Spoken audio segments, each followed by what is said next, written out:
After careful investigation, the United States is publicly attributing the massive WannaCry cyber attack to North Korea.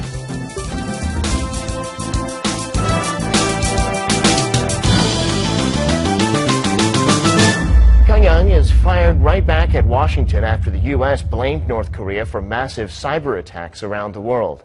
The North Korean Central News Agency quotes the regime's foreign ministry spokesperson as saying North Korea has been framed by the U.S. and Pyongyang will not overlook that. The report didn't say which incident he was referring to, but it appears to have been the WannaCry attack back in May. Joining other victims like Australia, Canada, New Zealand, and Japan, the U.S. on Tuesday accused North Korea of carrying out the ransomware attack that affected hundreds of thousands of computers around the world.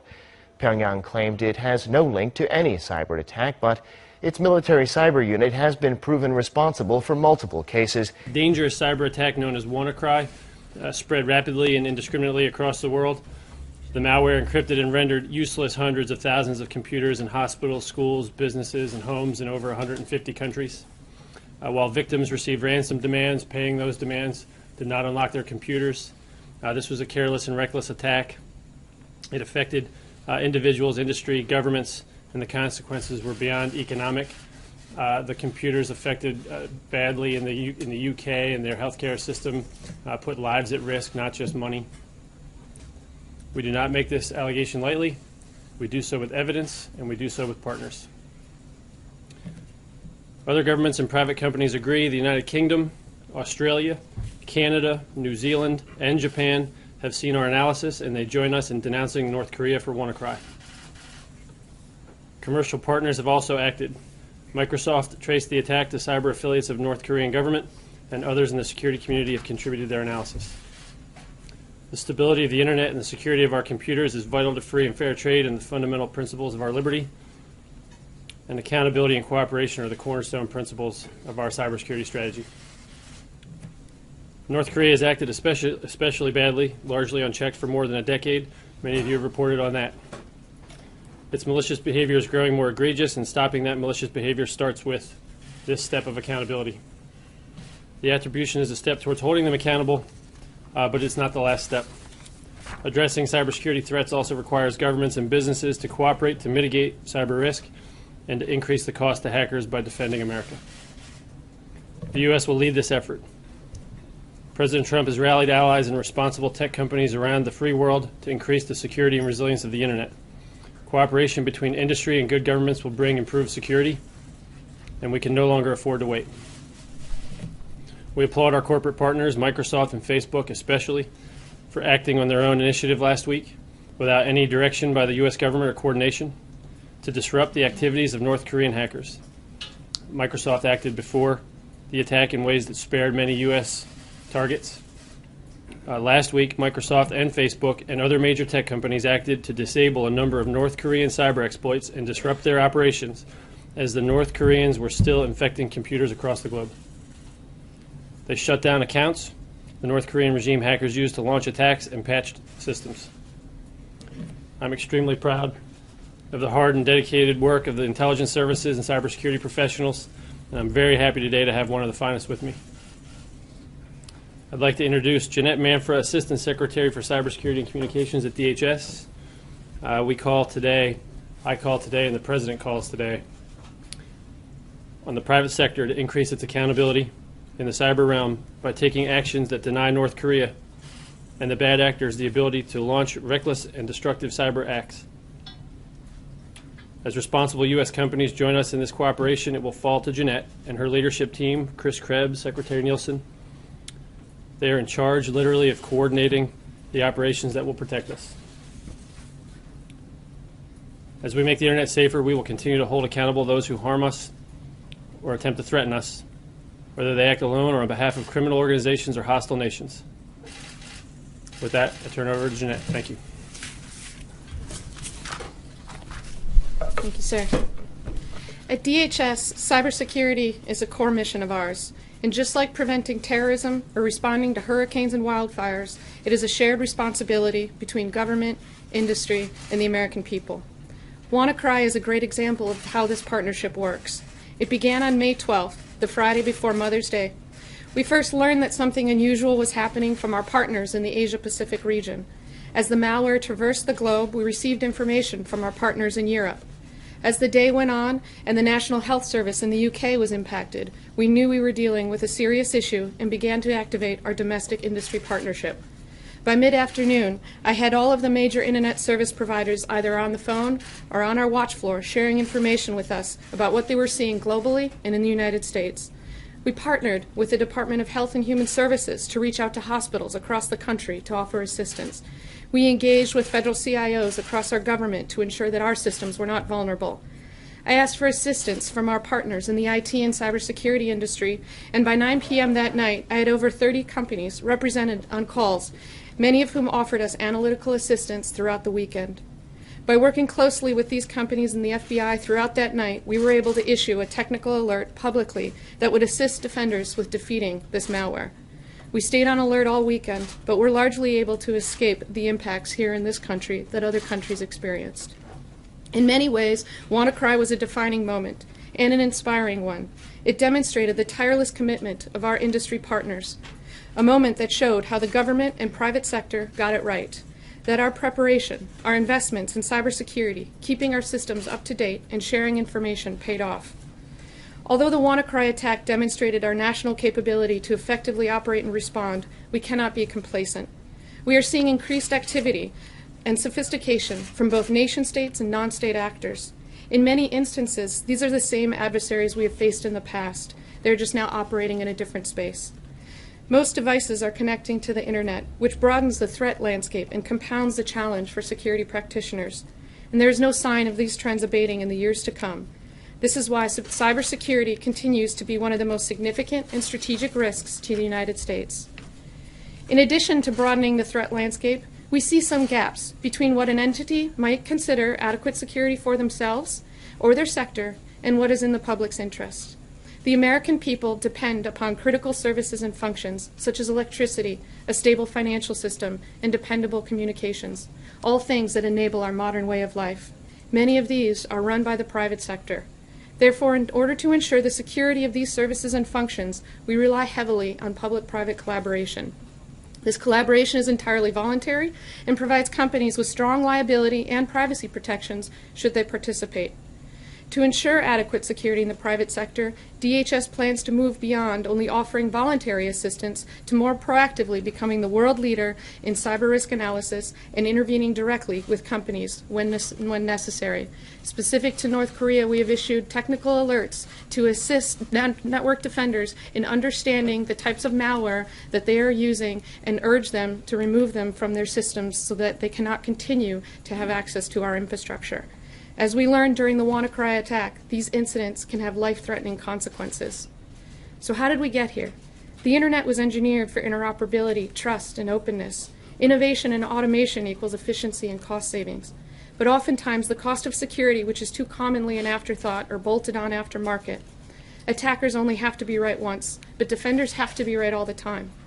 Some say that defending cyberspace is impossible and that attacks are inevitable. I disagree with this assumption. We can take small, tangible actions to make the cyber ecosystem safer. Our goal is a cyber environment where a given threat, such as a malicious email, can only be used once before it is blocked by all other potential victims. We need to get to the advantage to the defender. We make it way too easy for attackers by operating independently. Our adversaries are not distinguishing between public and private, so neither should we. Government and industry must work together now more than ever if we are serious about improving our collective defense. We cannot secure our homeland alone. A company can't single-handedly defend itself against a nation-state attacker. Cybersecurity is a shared responsibility. We all play a part in keeping the Internet safe. To prevent another attack like WannaCry, we are calling on all companies to commit to the collective defense of our nation. And this commitment does not end on our borders. As identified in the WannaCry incident, cybersecurity defense is a global challenge. As many as 150 countries had systems infected by this ransomware, and it is only through international partnerships that the United States had time to prepare. Therefore, we are working to strengthen our international partnerships with cybersecurity centers across the world. We are taking a greater leadership role in cybersecurity at DHS. We seek to drive the market toward more secure, scalable, and interoperable solutions. Ahead of us lie great challenges, but even greater opportunities. which I know we can accomplish by working together. Thank you very much. Thanks, Janet. Questions, sir? Two questions. The United States was apparently a bit slow to publicly identify North Korea as the culprit in all of this. Was there some new evidence that came to the fore that led to making this public conclusion? Second question is about Marcus Hutchins, who's been identified as an individual who helped out to stop the WannaCry. What's going to happen to him given the fact that he's been locked up on unrelated charges? Will the U.S. intervene? So two questions there. One, did we do it too slowly? No, my answer is no. I think the most important thing is to do it right and not to do it fast. We took a lot of time to look through classified, sensitive information. What we did was rely on, and some of it I can't share, unfortunately, technical links to previously identified North Korean cyber tools, tradecraft, operational infrastructure. We had to examine a lot, and we had to put it together in a way that allowed us to make a confident attribution. As we move forward and attribution becomes part of our accountability pillar, we can't do it wrong, we can't get it wrong, we can't try to rush it. I think ultimately at this point, if we had gotten it wrong, it would have been more of a damage to our reputation and national security than it would have been a boon for us to do it quicker. The second question, I can't comment on the ongoing criminal prosecution or judicial proceedings there. But I will note that to some degree, we got lucky. In a lot of ways, in the United States, we were well prepared. So it wasn't luck, it was preparation, it was partnership with private companies and so forth. But we also had a programmer that was sophisticated, that noticed a glitch in the malware, a kill switch, and then acted to kill it.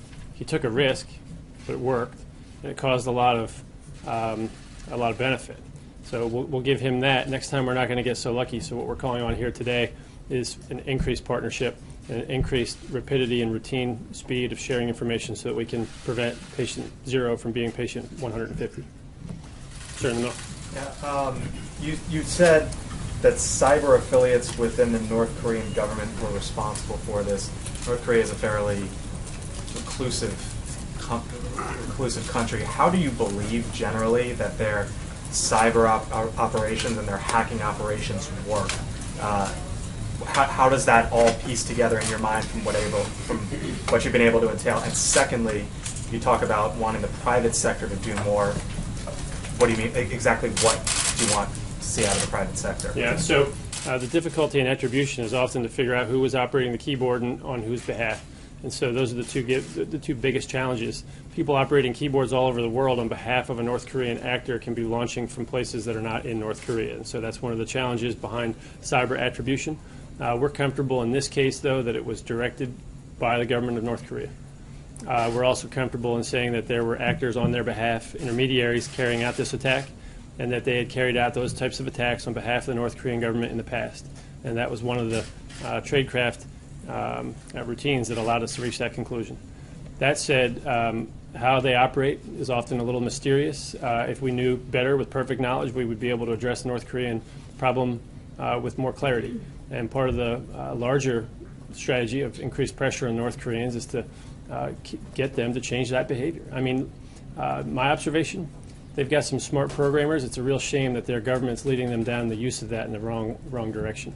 If they have smart people there and a free government, they'd be positive contributors to the world. I wish that their leadership and despots would get out of the way. So do you think they outsource the majority of these operations, or do you think this comes from within the actual borders and within the actual government of North Korea? Yeah, I don't think there's an outsourcing distinction here with the North Korean regime. I think that everything that happens in North Korea happens with and by the direction of their leadership. And on the private sector, you want to see them do Private sector, what we're doing here is improving our own ability to work with them. So there's two halves to this.